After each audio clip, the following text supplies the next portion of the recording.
अस्सलामु अलैकुम वरहमतुल्लाहि वबरकातुहू। आज रमज़ान मुबारक की 23वीं शब है, यानी शब क़द्र की ये दूसरी रात है।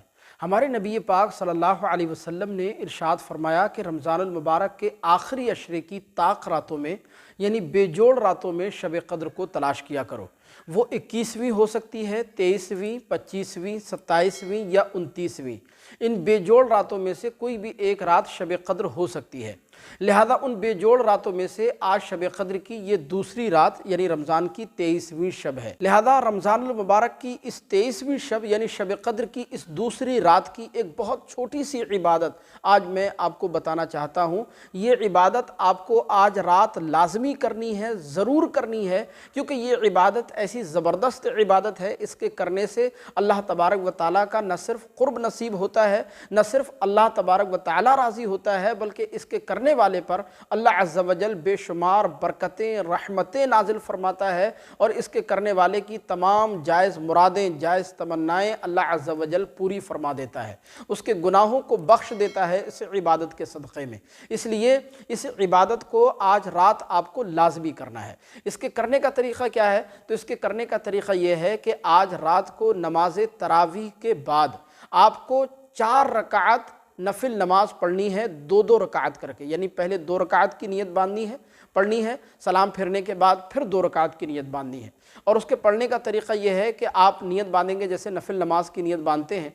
उसके बाद आप एक मरतबा सना यानी सुबहाना पढ़ेंगे, अलहम्दु शरीफ पढ़ेंगे। अलहम्दु शरीफ पढ़ने के बाद एक मरतबा आपको सूरह क़द्र यानी इन्ना अंज़लनाहु फ़ी लैलतिल क़द्र, ये एक मरतबा सूरह क़द्र की आपको तिलावत करनी है।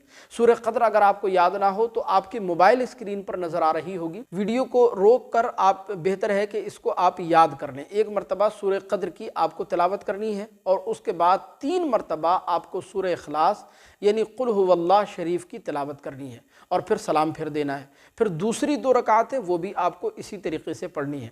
4 रकात पढ़ने के बाद, 4 रकात से फारिग होने के बाद फिर आपको निहायत ही यकसुई में पूरी तवज्जो के साथ 70 मरतबा नबी पाक सल्लल्लाहु अलैहि वसल्लम पर दुरूद पाक भेजना है। 70 मरतबा जो भी दुरूद पाक आप आसानी से पढ़ सकें, जो दुरूद पाक आपको याद हो, वो 70 मरतबा दुरूद पाक पढ़ें। और फिर जब 70 मरतबा दुरूद पाक पढ़ चुके उसके बाद फिर अपने हाथों को अल्लाह की बारगाह में उठाकर आपको दुआ मांगनी है। आपका जो भी जायज़ मकसद हो उसके लिए आप दुआ करें।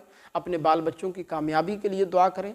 अगर आपके घर में कोई बीमार हाल है तो उसकी सेहत और सलामती के लिए, उसकी शिफायाबी के लिए दुआ करें। अगर आप साहिब औलाद नहीं हैं तो औलाद के लिए दुआ करें।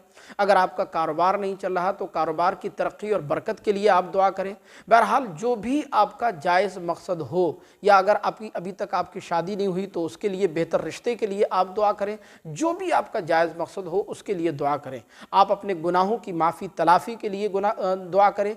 इंशाअल्लाह इस इबादत की बरकत से आपकी न सिर्फ हर जायज़ दुआ अल्लाह तबारक व तआला कबूल फरमाएगा, शब क़द्र के सदक़े में, रमज़ान मुबारक की इस 23वीं शब के सदक़े में आपके तमाम गुनाह मिटा दिए जाएंगे, माफ़ कर दिए जाएंगे, आपको इंशाअल्लाह बख्श दिया जाएगा। ये ऐसी ज़बरदस्त इबादत है, लिहाजा आज रात नमाज तरावी के बाद आपको ये इबादत लाजमी करनी है। आपसे दरख्वास्त है सवाब की नीयत से इस वीडियो को आगे ज़रूर शेयर फरमाइएगा ताकि आपको भी सवाब मिले और दूसरे बहन भाई भी इस वीडियो से फ़ायदा उठा सके। मज़ीद कोई मसला अगर आपको पूछना है तो कमेंट बॉक्स में हमें ज़रूर बताइए। अस्सलामु अलैकुम वरहमतुल्लाह।